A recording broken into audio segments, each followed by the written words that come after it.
बीड जिले के केश तालुका में सरपंच पति संतोष देशमुख की हत्या का सनसनीखेज मामला सामने आया है।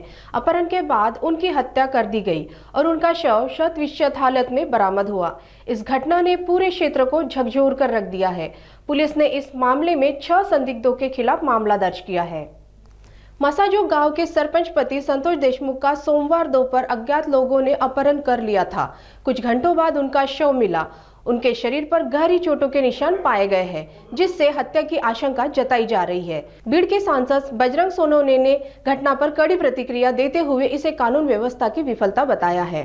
पुलिस पर कार्रवाई न करने का आरोप लगाया है।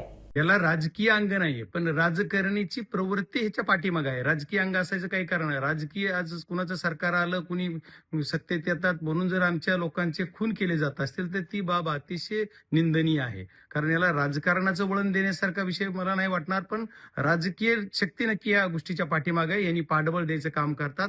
ह्या ज्या लोकांनी केलं या लोकांचे लवकरात लवकर तपास करून त्या लोक कुणाचे संबंधित आहेत आणि त्यांचे कॉल लेटर घेतले पाहिजेत आणि कॉल डिटेल मधून जे कोण त्याच्या पाठीमागे आहे त्यांच्यावर गुन्हा नोंद झाला पाहिजे।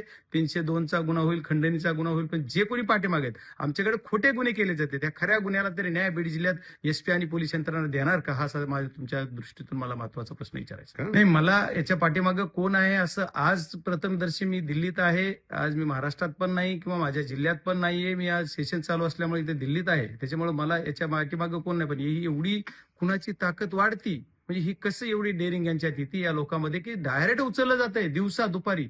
असं जवळजवळ 3 गाड्या आहेत, त्याची स्वतःची 4 व्हीलर आहे स्कॉर्पिओ, ती फोडली जाते आणि त्याला गाडीतून उचलून किडनॅप केलं जात आहे। तिथून नेऊन 20-25-30 किलोमीटरवर त्याला डायरेक्ट मारलं जाते, खून करून त्याला टाकली जाते त्याची बॉडी। म्हणजे एवढी डेअरिंग वाढते ही कुणाच्या तरी वरदास्ता असल्याशिवाय करायची डेअरिंग नाहीये। ही बीड जिल्ह्यातलं हे बिहार करायचं काम या लोकांनी केलेलं आहे, त्याच्यामुळे याला कुठंतरी कंट्रोल झाला पाहिजे। पोलीस यंत्रणेनं लवकरात लवकर याच्यावर कंट्रोल करून ही जो काय कायदा सुव्यवस्थेचा प्रश्न निर्माण माझ्या तालुक्यात होतोय या सर्व गोष्टीला लवकरात लवकर हँडल केलं पाहिजे आणि पोलिसांनी लवकर खरा तो गुन्हेगार समोर आणला पाहिजे, ह्याच्या पाठीराख्याला सुद्धा समोर आणलं पाहिजे।